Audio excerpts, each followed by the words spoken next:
नमस्कार, आप देख रहे हैं रीवा दर्शन। मैं उपेंद्र द्विवेदी। आइए जानते हैं क्या है आज की प्रमुख खबरें। पुत्र की दीर्घायु के लिए महिलाओं ने किया हर छठ का व्रत। कोविड केयर सेंटर में भर्ती मरीजों के लिए कलेक्टर की पहल पर दी जा रही है विशेष सुविधाएं। जिले में कम हो रही कोरोना संक्रमित मरीजों की संख्या, लॉकडाउन का माना जा रहा है असर। और जोगिनहाई टोल प्लाजा में नहीं कम हो रही है दादागिरी, सेना के जवान के साथ की गई बदतमीजी। इन खबरों को आगे हम विस्तार से देखते हैं।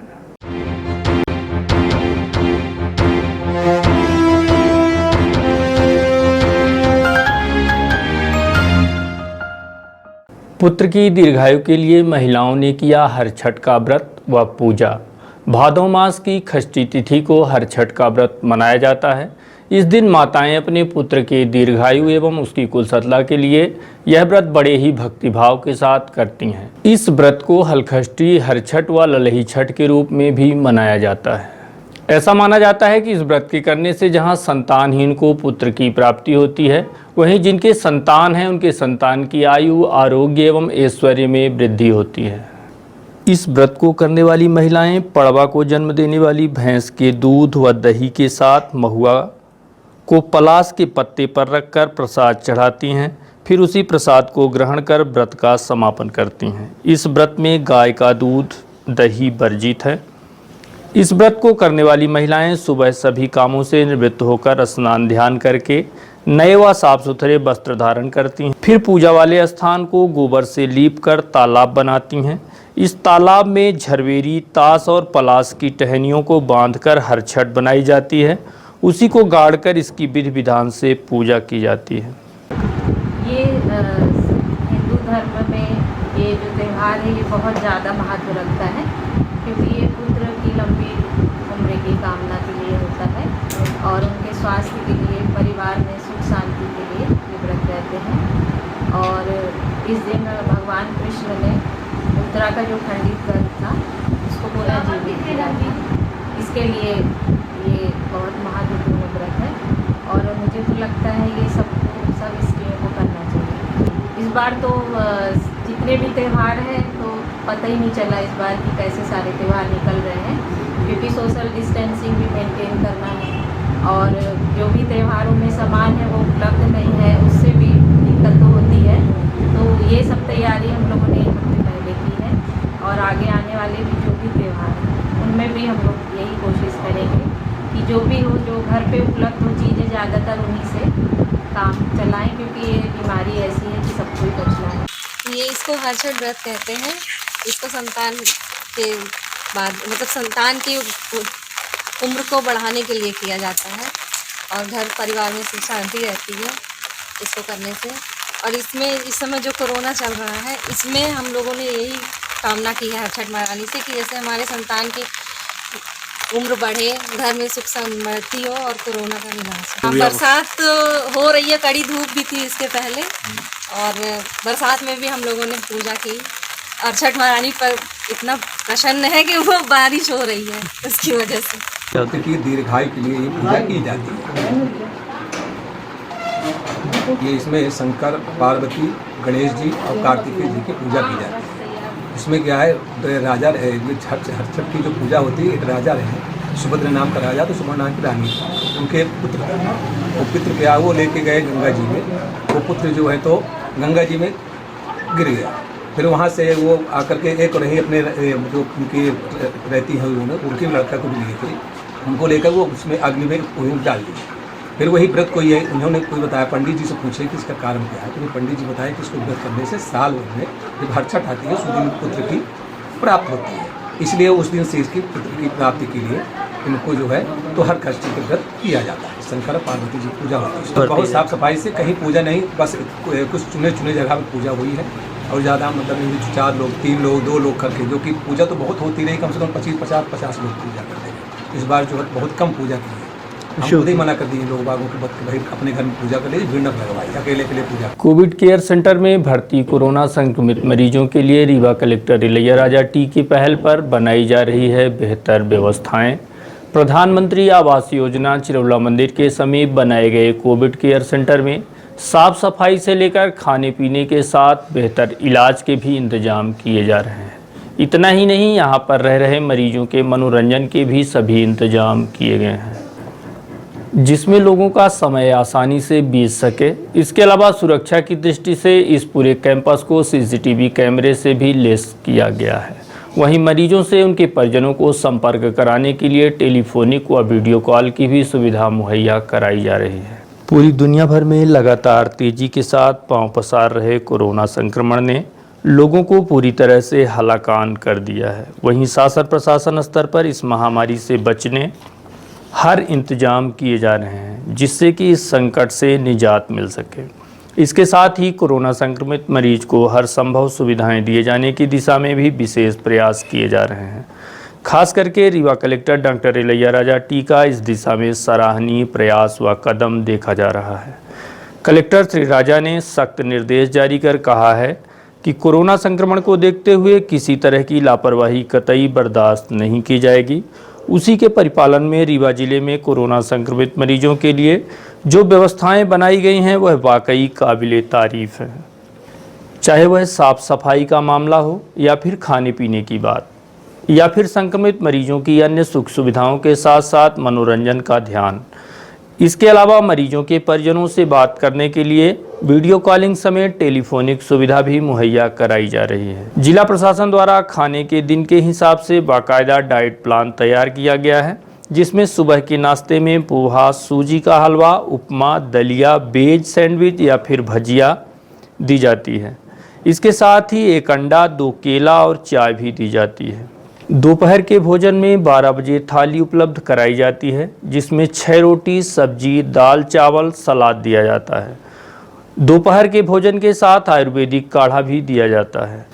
इसके बाद 4 बजे चाय और बिस्किट उपलब्ध कराई जाती है। इसी तरह से रात्रि के भोजन में फिर वही थाली उपलब्ध होती है। इसके साथ ही 250 मिलीग्राम दूध भी दिया जाता है। खाने के अलावा यहाँ भर्ती मरीजों को चिकित्सा जांच समेत अन्य इलाज भी पूरी तरह से निःशुल्क दिए जा रहे हैं। इन तमाम व्यवस्थाओं के साथ ही जन सहयोग के माध्यम से मनोरंजन के लिए भी सारे इंतजाम किए गए हैं, जहाँ बच्चों समेत सभी के खेलने के लिए कैरम, चेस, लूडो के इंतजाम के अलावा टेलीविज़न, किताबें भी उपलब्ध कराई जाती हैं। साथ ही योगा, अल्प विराम जैसे कार्यक्रम भी कराए जाते हैं। इसी तरह से मरीजों के परिजनों से उनकी बात कराने के लिए वीडियो कॉलिंग व टेलीफोन की भी व्यवस्था बनाई गई है, जिसके लिए विधिवत स्वास्थ्य विभाग की टीम को तैनात किया गया है। वहीं सुरक्षा व्यवस्था को मद्देनज़र रखते हुए पूरे कैंपस में सीसीटीवी कैमरे भी लगा दिए गए हैं। इसके अलावा व्रत व त्योहारों को देखते हुए भी अलग से विशेष व्यवस्था बनाई जाती है। इसी कड़ी में हर छठ व्रत पर महिलाओं के लिए दूध, दही, महुआ, फसही का चावल और हर छठ व्रत में उपयोग किए जाने वाले सभी वस्तुएं उपलब्ध कराई गई हैं। साफ सफाई ठीक है? अच्छा, आपकी तबीयत वगैरह सब ठीक है? नाश्ता किया आपने? अच्छा, और आपकी मम्मी से बात कराइए। हेलो नीरज जी, सुन पा रहे हैं? हाँ मैम, कैसी हैं आप? ठीक है, तबीयत ठीक है आपकी? नाश्ता वगैरह ठीक था? अच्छा, आपके रूम में साफ सफाई कैसी है? ठीक है, कोई कंप्लेंट तो नहीं है आपकी?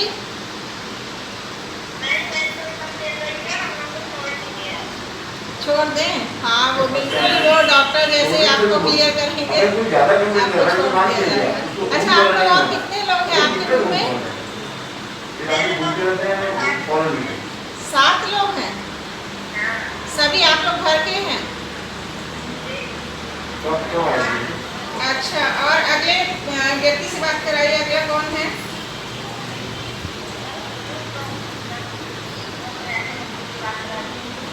हाँ, सभी से बात करा दीजिए।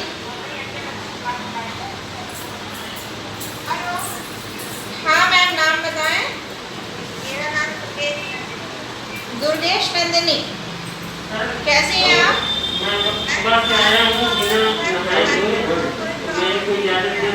अच्छा, बिल्कुल, हम आपकी बात आगे रखेंगे, आपको बहुत जल्दी घर भेजेंगे, है ना? रविवार को भी आए 5 कोरोना संक्रमित मरीज। संक्रमित मरीजों की संख्या पहुंची 435। 204 नए मरीज अभी तक में किए जा चुके हैं डिस्चार्ज। वहीं अगर हम कोरोना संक्रमित एक्टिव केसों की बात करें तो यह संख्या अभी भी 136। वहीं अभी तक का जो मौत का आंकड़ा सामने आया है उसमें 8 लोगों की मौत रीवा जिले में कोरोना से हुई है। रीवा जिले में हुए 5 दिन के लॉकडाउन के बाद धीरे धीरे कोरोना संक्रमित मरीजों की संख्या में कमी आई है। वहीं इस दिशा में कोरोना संक्रमण से बचाव की दिशा में जिला प्रशासन द्वारा विशेष प्रयास किए जा रहे हैं, जिससे इस संकट से निजात मिल सके। कोरोना संक्रमण की ताज़ा अपडेट जानने के लिए हमने मुख्य चिकित्सा एवं स्वास्थ्य अधिकारी डॉक्टर RS पांडे से बात की, तो उन्होंने वर्तमान में कोरोना की स्थिति को लेकर विस्तार से जानकारी दी है।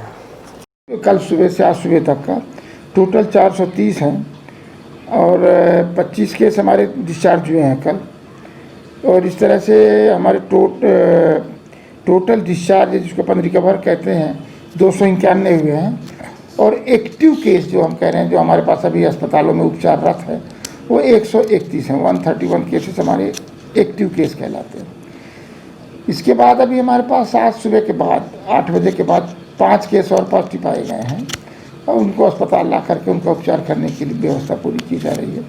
और अभी हमारे कोई भी केस गंभीर स्थिति में नहीं है, ऑक्सीजन में है हमारे 2 केस, लेकिन अभी गंभीर नहीं है। और एक केस अभी सुबह PTS में थे, कल उनका सैंपल हुआ था तो उनको अभी सुबह सुबह थोड़ी सी सांस में तकलीफ हुई है तो उनको संजय गांधी अस्पताल में भर्ती करा दिया गया।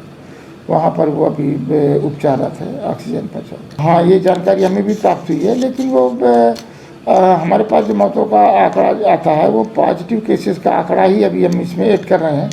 जब तक सैंपल होकर पॉजिटिव नहीं आ जाता तब तक वो सस्पेक्ट में रहता है और सस्पेक्ट के बारे में यहाँ पर आंकड़ा नहीं दिया जा सकता, क्योंकि कोविड का मीन्स कि पॉजिटिव केस हो तभी उसमें आंकड़े देने की ज़रूरत है। सस्पेक्ट तो कोविड नहीं था तब भी बहुत सारे लोग सांस की बीमारियों से परेशान होते थे, बीमार होते थे, गंभीर होते थे, तो उसके अलग स्टेटस रहता है। अभी हमारे पास जानकारी में पॉजिटिव केसेस ऐसा कोई भी नहीं जिसकी डेथ हमारे रीवा जिले में अभी कल हुई है, ऐसा कुछ भी नहीं कम हो रही है जोगिनहाई टोल प्लाजा की दादागिरी। जोगिनहाई टोल प्लाजा अपनी कारगुजारियों को लेकर हमेशा सुर्खियों में रहता है। जोगिनहाई टोल प्लाजा अपनी कारगुजारियों को लेकर हमेशा सुर्खियों में रहता है। ताज़ा घटनाक्रम है सेना में तैनात जवान से टोल प्लाजा कर्मचारियों द्वारा पर्ची काटने का। जानकारी के मुताबिक भारतीय सेना में तैनात जवान शैलेंद्र कुमार पांडे अपने निजी वाहन से रीवा से मऊगंज जा रहे थे। इसी बीच टोल प्लाजा कर्मचारी द्वारा सेना के जवान को टोल प्लाजा की पर्ची काटकर जबरन पैसे के लिए कहा गया। उसके बाद जब बात आगे बढ़ी तो वहां तैनात मैनेजर ने कहा कि शासन द्वारा हमें लेटर जारी कर निर्देश दिया गया है कि जो जवान ड्यूटी में तैनात हों और यूनिफॉर्म में हों उन्हें ही टैक्स में छूट दी जाए। एक तरफ सरकार कहती है कि सेना के जवान को सम्मान दिया जाए, दूसरी तरफ इस तरह की घटनाएं कहां तक जायज़ हैं।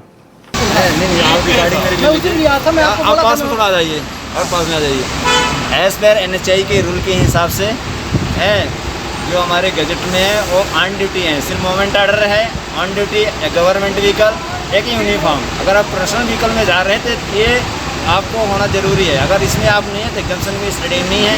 एज पर NHI के गजट के हिसाब से मैं आपको बता रहा हूँ। अगर आप पर्सनल व्हीकल में आप फैमिली के साथ जर्नी कर रहे हैं, चाहे air force, navy, para military force जो भी है, उसको आप पेमेंट देनी पड़ेगी। जो हमारे गजट, आप हमारा गजट ले लीजिए, आप देख लीजिए। मेरा नाम शैलेंद्र कुमार शर्मा है और मैं आर्मी से हैं। टोल प्लाजा में हमारा सर लगता नहीं है। आई कार्ड दिखा दिया जाता है, जैसे अन्य जगहों में हम जाते हैं तो वहाँ पर केवल आई कार्ड दिखा दिया जाता है। आते समय हम गए तो आते समय नहीं लगा, लेकिन जाते समय लगा तो मतलब और भी थे 1-2 जवान, वो भी गए तो मतलब इन्होंने लिया। अन्य जगह नहीं लगता, मतलब यहाँ पे इनको ज़्यादा प्रॉब्लम है। क्या पता इनके पास क्या बजट चल रहा है, क्या नहीं चल रहा है। हर जगह तो ऐसा है नहीं। ये पर्ची काटा है टोल प्लाजा है ना। हर बार कंडीशन यही है कि कभी छोड़ देंगे, कभी वो, मतलब हर बार की कंडीशन इनकी यही है। बदहाल सड़क व्यवस्था से नाराज ग्रामवासियों ने सड़क पर ही कर दी धान की रोपाई। बरसात के महीने में सड़क की समस्या के चलते कई गांव बस से बदतर हालात में हैं। एक तरफ जहां विकास के बड़े बड़े दावे किए जा रहे हैं, वहीं दूसरी तरफ आज भी सड़क, बिजली, पानी जैसी मूलभूत सुविधाओं से लोग जूझ रहे हैं। ऐसी स्थिति में नेताओं द्वारा की जाने वाली विकास की बातें महज कोरी कल्पना लगती है। मामला रीवा जिले के गंगेव जनपद पंचायत के ग्राम मढ़ी खुर्द स्थित खरहना गांव का है, जहां की खराब सड़क की समस्या से जूझते लोगों ने पहले तो जनप्रतिनिधियों को इस बात से अवगत कराया, लेकिन जब बात कहीं से नहीं बनी तो नाराज होकर स्थानीय लोगों द्वारा सड़क पर धान की रुपाई कर दी गई। साथ ही लोगों ने पैदल मार्च निकालकर जनप्रतिनिधियों के खिलाफ मोर्चा भी खोल दिया है। यह हाल है हमारे देश का, जहां चलने के लिए लोगों के पास सड़क नहीं है और सड़क के लिए लोगों को धान की रुपाई कर विरोध जताने को मजबूर होना पड़ रहा है। इसे क्या माना जाए, हम विकसित देशों की किस श्रेणी में हैं, इस तरह की तस्वीरों को देखकर सहज ही पता चल जाता है। आज जब हम 73वीं स्वतंत्रता दिवस मनाने को तैयार हैं, वहीं दूसरी तरफ हमारी स्वतंत्रता के असली मायने क्या हैं, ये तस्वीर हमें दर्शाती है। हमारी सरकारें दावा करती हैं कि गांव के अंतिम छोर तक बैठे हुए व्यक्ति की भी हमें चिंता है, तो क्या यही अंतिम छोर का विकास है? ये तमाम सवाल आज भी सवाल ही बने हुए हैं। इस बात का सबसे बड़ा सबूत और क्या हो सकता है कि लोग सड़क जैसी मूलभूत सुविधाओं से वंचित हैं और कई बार इस संबंध में शासन प्रशासन को अवगत कराने के बाद भी समस्याएं जस की तस बनी हुई हैं। ग्रामीणों ने इसी बात से नाराज होकर गांव की सड़क में धान की रुपाई कर दी है। स्थानीय निवासी व सामाजिक कार्यकर्ता शिवानंद द्विवेदी के मुताबिक सड़क निर्माण को लेकर पीडब्ल्यूडी विभाग द्वारा लाखों करोड़ों रुपए भी निकाले जा चुके हैं, परंतु रोड का निर्माण रत्ती भर नहीं किया गया। इससे बड़ा भ्रष्टाचार और कहां देखने को मिलेगा? क्या यही है लोकतंत्र के असली मायने? इस तरह के कई सवाल उठाए जा रहे हैं। हमें संविधान का उल्लंघन हो रहा है, इसीलिए हमें एक बढ़िया संविधान चाहिए। हमें इस तरह से रोड की व्यवस्था भी अच्छे से नहीं मिल पा रही है, जिससे हमारी पढ़ाई की नुकसान हो रही है। जी जा ही नहीं पाते, पैदल जाते हैं पर जा नहीं पाते पानी इस गड्ढों की वजह से। मामा से हम ये मांग करेंगे कि वो एक बढ़िया रोड बनवा दें। देखिए, हम खराना की ही रोड के विषय में नहीं बल्कि पूरे मध्य प्रदेश की हम रोड के विषय में कहना चाहेंगे, क्योंकि इस क्षेत्र में हम काम कर रहे हैं तो ये देख रहे हैं कि ग्रामीण क्षेत्र की जो सड़कें हैं वो चलने लायक नहीं है। पंचायती क्षेत्र में कोई विकास नहीं हो रहा है और जो राशि आती है उसका बंदर बाट हो रहा है। खराना के विषय में एक विशेष बात यह है कि पीडब्ल्यूडी विभाग द्वारा ये सड़क ली गई थी और ये सड़क बनाई जानी थी, लेकिन पीडब्ल्यूडी ने करोड़ों रुपए निकालने के बाद भी सड़क में कोई कार्य नहीं किया हुआ है। तो ग्रामीणों ने इसकी मांग की, जांच की मांग की कि आखिर ये पैसा जो निकला वो कहाँ गया, क्यों उनकी सड़क नहीं बन रही है। मढ़ी खुर्द की पंचायत का मामला है, गंगेव जनपद की रीवा में खरहना ग्राम है। खरहना ग्राम की सड़क की स्थिति आज आपने देखी कि किस तरह से लोग उसमें रोपा लगा रहे थे। ग्रामीणों ने हमें सूचित किया, बोले कि आप आएँ, कुछ हमारी मदद करें इसमें हमारे मुद्दे को।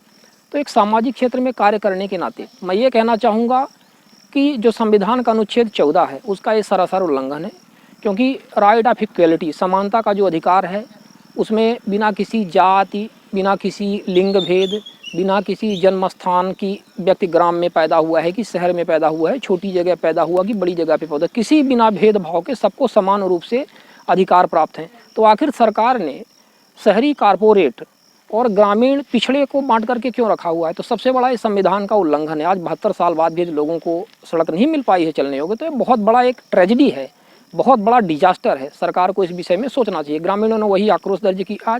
आज वहाँ पर हम जब गए तो वो नारे लगा रहे थे, विधायक सांसद मुर्दाबाद, सरकार मुर्दाबाद। स्वाभाविक है, उनका दोष नहीं है इसमें, क्योंकि उनको 72 साल से यदि ये स्थिति बनी हुई है आज, तो ये it's very difficult for them. और सबसे बड़ी बात यह है कि मानवाधिकार संरक्षण अधिनियम 1993 है, जिसमें से सड़क, भोजन, आवास, ये सब मूलभूत अधिकार हैं, स्वास्थ्य सुविधाएं व्यक्ति को मिलनी चाहिए, उसका घोर उल्लंघन है। तो कुल मिलाकर के कहना ये है कि मध्य प्रदेश सरकार को इस विषय में देखना चाहिए कि जो सड़कें हैं ग्रामीण क्षेत्र की वो लोगों के चलने लायक हों, लोगों को परेशानी ना हो, बुजुर्गों को परेशानी ना हो, बच्चों को परेशानी ना हो। स्कूल जाने वाले बच्चों में राइट टू एजुकेशन का भी एक उल्लंघन है, क्योंकि जब बच्चे स्कूल नहीं जा पाएंगे ऐसी सड़कों से पार करके तो क्या मतलब हुआ? आप जेंडर इक्वलिटी की बात कर रहे हैं, लेकिन यहाँ पे इनइक्वलिटी है, क्योंकि महिलाएं डिलीवरी का केस है तो कैसे उनको एम्बुलेंस आएगी, कैसे उनका इलाज होगा? बुजुर्ग कैसे, आपने देखा कि एक बुजुर्ग किस तरह से वहाँ पे प्रोटेस्ट कर रहे थे बीच सड़क में। तो ये सब चिंतनीय विषय है। और आज 72 साल बाद भी यदि हमारे ग्राम के लोगों को सड़कें नहीं मिल पाई हैं तो ये हम सबके लिए बेहद शर्मनाक है। है। सरकार की आंखें खुलनी चाहिए इससे। सरकार को विशेष तौर पे इन सड़कों को प्रधानमंत्री सड़क से जोड़ करके पक्का सड़क निर्माण करना चाहिए और पीडब्ल्यूडी विभाग को इनको बंद कर देना चाहिए, क्योंकि पीडब्ल्यूडी विभाग किसी काम का नहीं है, भ्रष्टाचार का प्रमुख केंद्र है। और ये जो भी इन्होंने बंदरबाट किया हुआ है करोड़ों की राशि का, उसका ये जांच करवाएं। रविवार का दिन रहा पूरी तरह से लॉकडाउन। मध्य प्रदेश शासन गृह विभाग की गाइडलाइन के मुताबिक अब प्रत्येक रविवार को लॉकडाउन किए जाने के निर्देश के परिपालन में रविवार को रीवा जिला पूरी तरह से लॉकडाउन रहा। रविवार को लॉकडाउन के दौरान जगह जगह बनाए गए चेक पॉइंटों पर पुलिस बल तैनात रहा, जिसमें प्रमुख रूप से शिल्पी प्लाजा, सिरमौर चौक, हॉस्पिटल चौक, सिविल लाइन आदि चेक पोस्ट शामिल रहे। वहीं लॉकडाउन के दौरान पूरे शहर व जिले भर में सन्नाटा देखा गया। वहीं जिले भर में सभी प्रतिष्ठान बंद रहे तथा जगह जगह व्यवस्था बनाने पुलिस बल तैनात रहा।